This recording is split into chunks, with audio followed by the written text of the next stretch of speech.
People ask me all the time which are the best bird boxes to use, which ones are practical, which ones work, and which ones are more like garden ornaments. And I'm very excited to show you these to my right. Now, these products help birds in two ways. Firstly, the exterior is made from farm waste, so things such as bale wrap, fertilizer bags and agricultural plastics, which are all recycled to make this product, which would otherwise go into landfill. But what really matters is inside the box. Now, birds don't want a plastic interior, they want something more natural, something breathable and something more familiar, and that of course is wood, which this box has. So these combined recycled plastic for longevity and FSC certified timber internally where it matters for the birds. So it's longevity on the outside and familiar nesting conditions on the inside. Now there's another side to this as well that's worth thinking about, and that is that birds are often using plastic agricultural waste to line the insides of their nest. It's quite shocking these days to often see nests lined with bits of string, baler twine, bits of agricultural plastic and packaging from many of our products within our homes. Now, I've seen examples in the past where nests that have been lined with plastic have actually entangled some of the adults, and they've actually failed because these materials aren't acting the way that natural materials would do, such as moss and twigs. Now, these birds aren't using this plastic because they want to, it's because so much of the natural nesting materials they would normally use have been stripped from our countryside. We've lost 250,000 miles of hedgerow here in the UK in the last 100 years, and so much of that habitat is now heavily managed to the point where there is less material for them to use. That and the fact that there's more and more plastics in our countryside year on year. And that's why there's something quietly important about these boxes. Instead of this plastic waste ending up in our hedgerows, in our waterways, it's being turned into something safe and something very worthwhile for wildlife. So it's taking this plastic out of the environment, and it's also helping wildlife at the same time. Now, no doubt if you're watching a video about nest boxes, you're probably already the sort of person that would pick up a piece of litter if you see one on your local walk. Now, this can genuinely save birds' lives because it can stop this litter entering the nests that they might use to build if there's no better option. Now, putting up a nest box doesn't fix everything, but it does say something about how we choose to live alongside wildlife, and it offers them less disturbance, less waste, and more thought goes into the way we produce these boxes. And obviously when they do choose to nest in one of these boxes, it needs to be right for them. This is one of the reasons that I'm so careful about the boxes that I recommend, because we want to create a safe, breathable space for these birds to encourage them to nest. The same applies to our bat and hedgehog boxes, and providing them with a fixed structure that's going to last a long time. You're not fixing pollution, you're reducing the exposure, and that's going to be beneficial long term. Now, our wildlife is very adaptable, but adaptation has its limits, and our job isn't to look at this wildlife and think about how well it copes with our mess. It's about what we can do to reduce the harm, to reduce the exposure. And we can do this by thoughtful planting and creating structures to aid our wildlife in our own gardens. And that, along with providing less mess in the wider countryside, is massively going to help our wildlife. Now let's take a quick look at some of our new boxes. And this one I'd like to start with is based around the design that a robin would enjoy. So it's an open fronted box, as you can see. They often will nest in some very odd places. I've seen them nest in old boots, I've seen them nest on top of a rubble sack in a garage. They'll nest almost anywhere, but providing them with a safe space like this box is really going to help them raise their young. And inside the box we have the wooden internal structure, which is easily removable for cleaning purposes, which has some cut holes on the bottom, as you can see. And this timber is not only FSC certified, it's also located from forestry operations, the waste product that come from these operations, so from factories and the operations themselves, and made into this product less than 10 miles from the factory where these boxes are produced. And stay tuned, because later on in this video I'm going to be putting some of these up in their place and recommending where you should put yours. And next up we have our hole boxes. So these are predominantly for our tit species, so things like blue tits, great tits, house sparrows, tree sparrows. And the holes at the front of these boxes range from 25mm up to 28 and 32mm, and 38mm for our starlings, which need our help also. Now the beauty as well of this recycled farm waste material that is used to make these boxes is that it is of course 100% waterproof. And not only that, there's no metal fixings that hold this box together. It's all held together by locking these separate panels in place with a really cool little system. I think it's a bit like the Lego that I used to build as a kid, so it's really great to see how these work, and there's not a single fixing that put these boxes together. Now, one of the boxes that I've been really excited about receiving and putting up in the garden is this beauty. Which I think is really, really cool. If I was small enough, I'd live in this myself. And this is one of our tawny owl boxes. And we have tawny owls here at the Georgian Wildlife Garden. If you haven't seen any of the previous videos, go to the homepage, go to the playlist section, check out the Georgian Wildlife Garden. You'll see how I'm trying to turn 1 acre of garden into a real oasis for wildlife. And one of the ways I'm going to do that is putting up a box like this one for the tawny owls that we hear almost nightly. And the other night when I was out with the dogs walking around the garden just before bed about 10 o'clock, one of these tawny owls flew straight past me about 4 feet off the ground. So I'm really excited to get one of these up. I'm actually going to be putting 2 tawny boxes up in the garden for these birds, one on the big cypress tree and one on the spruce tree, one of which I'll be putting up this one here today in a few moments time, so stick around for that one. But yes, these boxes are the same design as the smaller tip boxes. There's not a single fixing in these boxes, as you can see. They're all slotted together.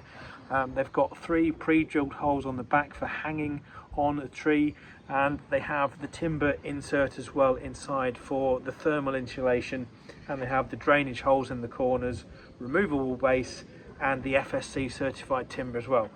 What a box that is, and these are really great value for money as well. And finally, one more box that I want to show you before I go and put these up is our own little tree creeper box. Now, I love this design. As you can see straight through it. There's 2 holes, one on either side. These little notches that are cut just for the tree creeper to sort of tuck in behind, and it's a wedge shape because in the wider landscape, tree creepers will be using big flakes of bark like on a sycamore tree or horse chestnut to go behind to actually build their nests. They're really fascinating to watch, and we've had one here in the garden this summer, so I really want to provide some more nesting spots for these birds, and the best way to do that is provide one of these boxes. This again is made from very locally sourced timber. These boxes are all produced in the UK, and this was sourced 10 miles, no more, from the factory that makes these boxes. So really locally sourced, really sustainable. They are painted as well with a wood preservative that is not harmful to birds. They come with pre-drilled holes in the top and a pre-drilled hole in the bottom, and I can't wait to get these up. So let's go and put them up in their spots now. Right, first up, tree creeper box. Now I'm putting this along with all the boxes north or east facing. That's the best position you can put any boxes to keep them cool. So don't put them in an open south or west facing position, because the chicks can get too hot and they can in fact die in the summer months. Many of these bird species, such as our blue tits, great tits, they'll often have 2, sometimes 3 broods a year. So when it gets later through the summer, you can only imagine how hot it can get in these boxes. So north and east facing and in the shade if you can. And this one's going in the shade on this fabulous spruce tree at the front of the house, where we saw the tree creeper land about here and sort of work its way up, and you can see all these big flaky bits of bark. They're absolutely ideal for it. Not quite big enough for a nest though, so hence wanting to put one of these up. Now I'm just going to put this box up high enough out of the reach of cats. Unfortunately, we can't do a lot about the grey squirrels, which can predate a lot of these birds, particularly the young and indeed the eggs.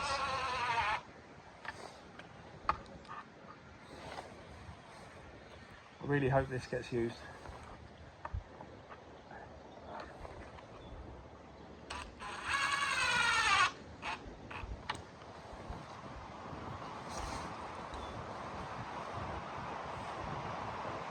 So yeah, this is the north facing side of the tree. I'm not doing the screws up overly tight because of course the tree will continue to expand as it grows, and the beauty of having screws is that I can adjust them as the tree grows. So this isn't really going to harm the tree. Many of you might be thinking, well, can't you just put a bit of rope around it? I could, but then squirrels can chew through the rope and we don't want the nest failing mid-season. So I'm just fixing it with a few small screws. They're not going deep into the timber of this tree, so it won't harm or kill the tree in any way. And that's number one, in position, the tree creeper box. Let's go get the other boxes up.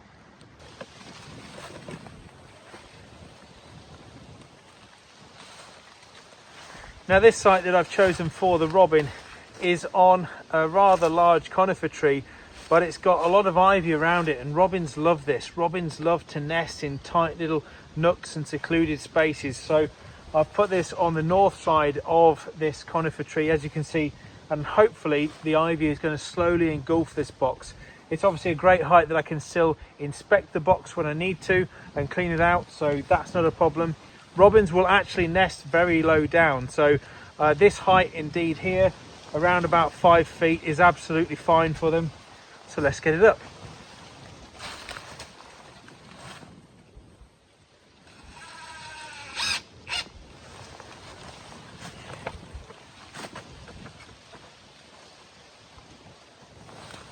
What I really love about these boxes is the fact that there's 3 pre-drilled holes on the back, so you can of course use all 3, you can use just one, so it's really great. If you're in a bit of an awkward spot, having the 3 options is really great. So that's the first 2 screws in place. You can see I've actually fixed this to an old dead part of the tree. There's an old cut off stem here that has died, but it's nice and solid, so that's great. I've just got one more screw to put in the bottom of this box now to secure it.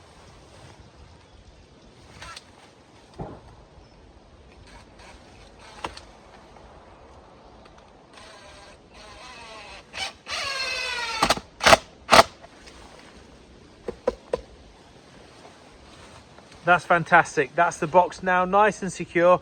All I've got to do now is wait for the robins. Now it's time for the blue tip box, and this one's going on again the north facing side of the holly tree. The benefit of putting it on the north or the east facing side, as well as it being out of the sun and hopefully keeping them cool throughout the year, is that in the UK we mostly get southwesterly winds, so having them out of the prevailing winds is also beneficial. Got a nice sort of a flat spot there, so I'm going to get a screw in and then hang it up.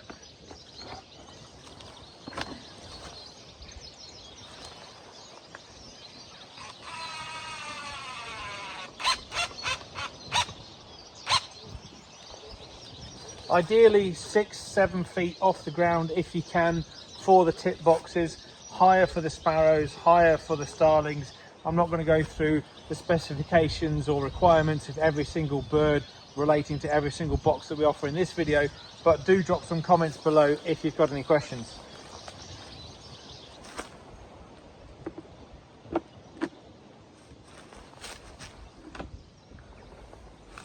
Then once the box is actually hanging, it's just a case of then just making sure it's almost plumb, doesn't have to be perfectly level.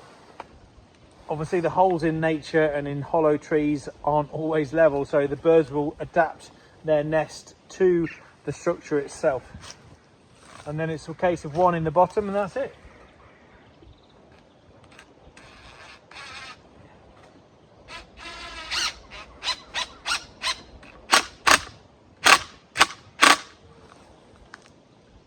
Okay, that's the blue tip box now nice and secure.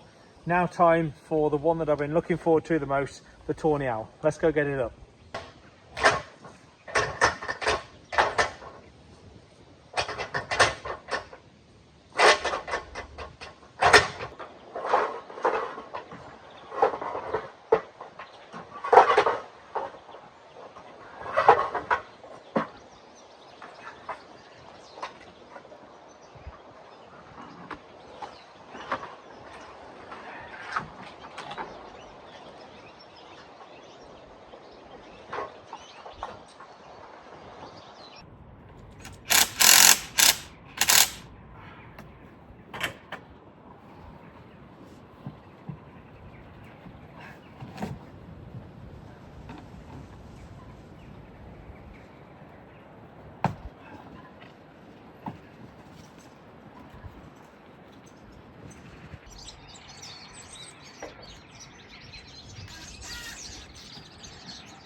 that's the box up. Now it's time to get a little bit of composting material to put inside the box to replicate the inside of a tree, which will hopefully attract these tawny owls to nest.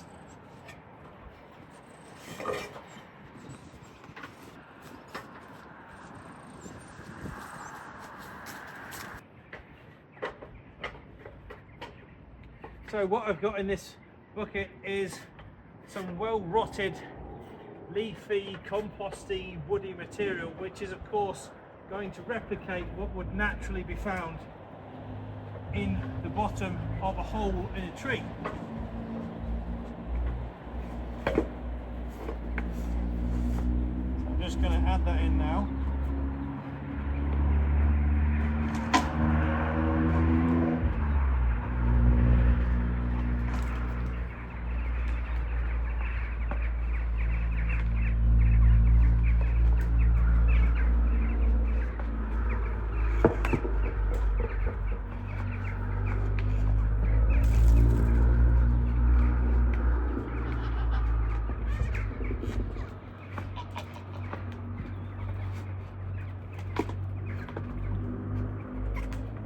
Drop that back down. Spread this out a little bit even.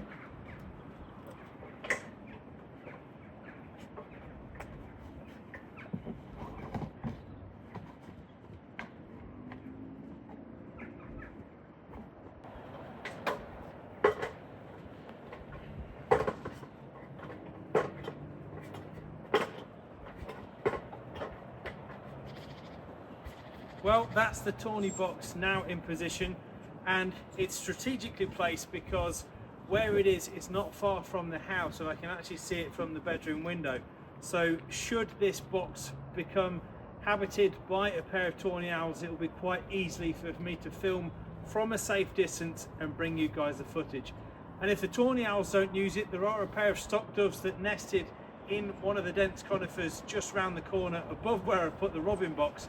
So fingers crossed, either the tawny owl or the stock doves will come and make this their new home.